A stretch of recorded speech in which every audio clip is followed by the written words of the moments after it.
হৃদ রোগ আশু অপহীনতি চিরেন ধীর। বিক্রীড়িতং ব্রজবধূ বৃদিঞ্চ বিষ্ণু ভিরিদিঞ্চ বিষ্ণু শ্রদ্ধান্বিতা অনুশৃণুয়াদ বর্ণেজ্য ভক্তিং পরং প্রতি ভগবতী প্রতিলভ্য কামং হৃদরোগ আশু অপহীনতি চিরেন ধীর। কি বলছে? বিক্রীড়িতং মানে খেলা, খেলা, বিক্রীড়িতং বিশেষ খেলা। এটা হলো শুধু খেলা নয়, বিশেষ খেলা। কার সঙ্গে কার খেলা? খেলা হলে তো দুই দল লাগে নাকি? বল খেলা হলেই তো দুটো পার্টি, ইস্ট বেঙ্গল মোহনবাগান। তাই এ খেলাটা কোন বাগানের সঙ্গে কোন ইস্ট বেঙ্গলের হচ্ছে?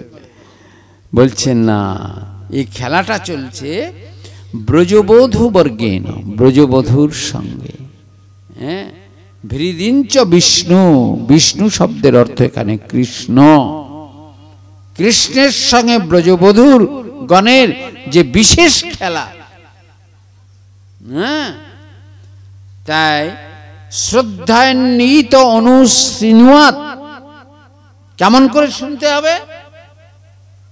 অত্যন্ত শ্রদ্ধার সহিত, শ্রদ্ধান্বিতা অনুশৃণুয়াত, অত্যন্ত শ্রদ্ধা সমন্বিত চিত্তে এই কথা শুনতে হবে। শুনলে কি হবে? ভক্তি পরাং ভগবতী প্রতিলভ্যতে,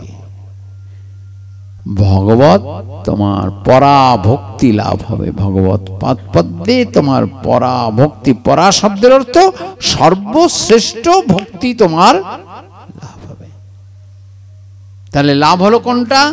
পেলাম কোনটা? ভগবত চরণে পরা ভক্তি লাভ হবে তোমার। এই ভগবান বিষ্ণুর সঙ্গে ব্রজবধূবর্গের যে খেলা, বিশেষ খেলা, এটা শুনলে তোমার ভগবত পরাভক্তি লাভ হবে। পরা মানে শ্রেষ্ঠ ভক্তি, যে ভক্তির দ্বারা ভগবান বশীভূত হবে তোমার। হ্যাঁ, প্রতিলভ্যতে, আর আমার হৃদয় থেকে চলে যাবে কি? এই খেলার কথা শুনলে, বলে খেলার কথা শুনলে কামং হৃদরোগ আশু অপহীনতি, কামং হৃদরোগ, আমার হৃদরোগটা চলে যাবে। কেউ যেন ভেবো না মানে হার্টের রোগ চলে যাবে। তাহলে যাদের হার্টের রোগ আছে তাদের এনে এই রাসে বসিয়ে দাও, তাহলে তাদের হৃদরোগটা চলে গেল। বলে আমরা প্রত্যেকেই একটা হৃদরোগের রোগী। কেন? আমাদের হৃদয় শেষ সময় কি বলে? দাও দাও, খাই খাই, চাই চাই। এটা আমাদের হৃদরোগ। অল্পতে আমাদের হৃদয় বলে কি? শুধু বলে দাও, আরো দাও, আরো চাই। তো এই যে আমার এইটাকে মহাজন ভাগবত বলছে এটা জীবের হৃদরোগ। কমে হয় না, আরো দাও, আরো চাই। দেখছেন? তাহলে এই হৃদরোগ আর তাদের থাকে না। এই যে গোপী গীতে আছে, গোপীরা বলছে এক জায়গায় যে প্রভু তুমি আমাদের দেখা, তোমাকে আমরা সর্বস্ব ত্যাগ করে তোমার চরণে নিজেদের সঁপে দিয়েছি, আর কিছু নাই আমাদের কাছে। তো কম পরীক্ষা করে নাই গোপীদের। আর রাসে কোন কোন গোপী চান্স পেয়েছিলেন? সবাই বলেন না। সবাই কি ফাইনাল বোর্ডের পরীক্ষায়, ফাইনাল পরীক্ষায় বসতে পারে? ফাইনাল পরীক্ষার আগে একটা পরীক্ষা হয় না বাবা? ওই তো বাবা বলে টেস্ট পরীক্ষা।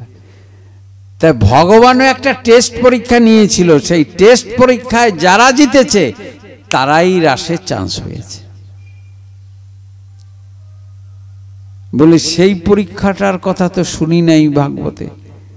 শুনেছ, এইভাবে কেউ বলে নাই। সেটি হলো রাসের আগে আছে বস্ত্রহরণ লীলা। গোবিন্দ পরীক্ষা করে নিয়েছে, যারাই আমার কাছে সর্বস্ব সমর্পণ করে দিতে পারবে তারাই হচ্ছে আমার রাস মঞ্চে স্থান পাবে। কথাটা বুঝছে? কিন্তু সেখানটায় তো হেরে গেছে অনেকেই, তাই না? অর্থাৎ ওরা আউট। যারা যারা জিতেছিল গোবিন্দের সেই পরীক্ষায়, যারা জিতেছিল তারাই বংশীধ্বনিতে তাদের নামগুলো উঠেছিল, আর তারাই কিন্তু রাতের অন্ধকারে ছুটে এসেছিল এই শারদীয়া রাত্রের এই জ্যোৎস্না নিধি রাতে যমুনার তটে বটবৃক্ষ তলে এসেছিলেন গোবিন্দের চরণে তারাই। তখন গোবিন্দ বংশীধ্বনি করে তাদের ডেকে এনেছে, আনার পরে সেখানে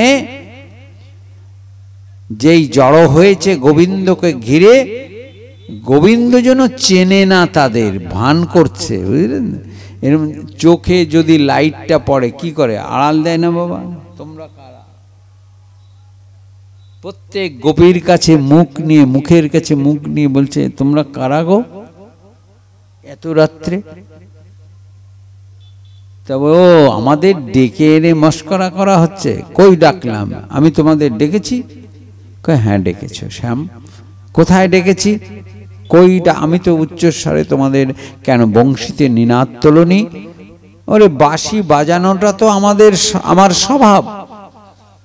না শ্যাম, তুমি বাঁশি শুধু বাজাওনি, বংশীর ধ্বনি করে আমাদের নাম সেই বংশীর ধ্বনির টানে তুলেছ।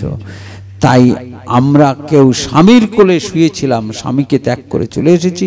গাবি দহন করছিলাম, গাবি দহন রেখে চলে এসেছি। সন্তানকে স্তনদুগ্ধ পান করাচ্ছিলাম, তাদের রেখে চলে এসেছি। আমরা সংসারে যে যে কর্মে রত ছিলাম সব পরিত্যাগ করে তোমার চরণে এসেছি। কেন? এত রাত্রে আমি একটা পরপুরুষ, তোমরা তোমাদের দেখে তো মনে হচ্ছে তোমরা কোনো কুলের কুলবধূ। কি করে চিনল মা কুলের কুলবধূ? মাথার সিঁদুর দেখে, সিঁথিতে সিঁদুর, নিশ্চয়ই কোনো কুলের কুলবধূ। তা কুলবধূ কুল ছেড়ে কেন রাত্রে এই অন্ধকারে বনের মধ্যে? আমি একটা পরপুরুষ, তোমরা আমার কাছে এসেছ। পরীক্ষায় পাশ করেছে এরা, তা আবার পরীক্ষা নিচ্ছে। ভালো করে ভাবুন। বলছে আমি একটা পরপুরুষ। যাও যাও যাও যাও যাও, লোকে দেখলে তোমাদের কি বলবে? সমাজ তোমাদের ঘৃণা করবে। স্বামী স্ত্রী পুত্র কোলে ফিরে যাও তোমরা। এইভাবে বারবার করে বলছে তোমরা ফিরে যাও, ফিরে যাও, ফিরে যাও। এত রাত্রে বনের মধ্যে ঘোরাফেরা ভালো নয়, এটা শুভ লক্ষণ নয়, এটা সতী নারীর লক্ষণ নয়। চলে যাও, চলে যাও। বারবার করে বলছে। সহজে, ওই যে একটা কথা আছে না, সোজা আঙ্গুলে ঘৃণা উঠলে কি করে মা? আঙ্গুলটা বাঁকিয়ে দিতে হয়, তাহলে একটু ওঠে, যতই তেলা হোক উঠে আসে একটু। তা এখন বলছে, গোবিন্দ বলছে, বাহ তোমরা তো আচ্ছা বেহাইয়া, তোমরা তো আচ্ছা বেহাইয়া, তোমরা নির্লজ্জ, তোমরা বেশ্যা, কুলোটা, এইভাবে করে গালি দিয়েছে।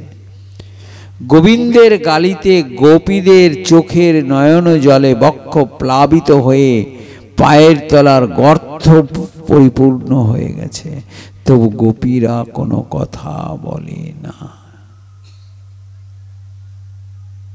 গোবিন্দ, আচ্ছা ঝগড়া কি এক পক্ষ যদি একদম চুপ করে থাকে আর এক পক্ষ যদি বকতেই থাকে, ঝগড়া কি মজে মা? মজে না। মজে কখন? দুই পক্ষ যখন সমানে সমান উত্তর মারে, তখন ঝগড়াটা মজে ওঠে। গোবিন্দ ভাবে এত বললাম, বেশ্যা কুলোটা, ফিরে যাও তোমরা, বেহাইয়া, কত কি বলছি, এরা কি কানে শোনে না, কালা না কি, বোবা না ঠেটা। তারপরে গোবিন্দ বলছে, তোমরা শুনতে পাচ্ছ আমি কি বলছি? হ্যাঁ। তাই শুনতে পাচ্ছ, তোমরা কোনো কথা বলছো না কেন? বলছো, গোবিন্দ আমরা দেখছি তুমি কতদূর বলতে পারো, বলো, তোমার বলা শেষ হলে বলো, তারপরে আমরা বলবো। দেখেছো মা কত পরীক্ষা নেয় গোবিন্দ। তারপরে বলতে বলতে গোবিন্দ হাঁপিয়ে গেছে, বুঝলেন, আর পারছে না। এখন বলছে, কি গো তোমরা কিছু বলবে আমাকে, না চলে যাব? কেন শ্যাম, তুমি আমাদের এত বললে, আমরা কিছু বলবো না, তুমি চলে যাবে, তোমায় তো ছাড়বো না। বলো কি বলবে শুনি, আমি যে তোমাদের এত বললাম, তোমরা আমাকে কি বলবে বলো? বলে, প্রথম কথা বলবো, তুমি যে এতক্ষণ ধরে ঘ্যাঙালে আমাদের প্রতি, ফিরে যাও, ফিরে যাও, ফিরে যাও। কোথায় ফিরে যাব বলো? ওই যে সংসার, যে স্বামী, যে পুত্র, যে সংসার ত্যাগ করে তোমরা আমার কাছে এসেছো। শোনো গোবিন্দ,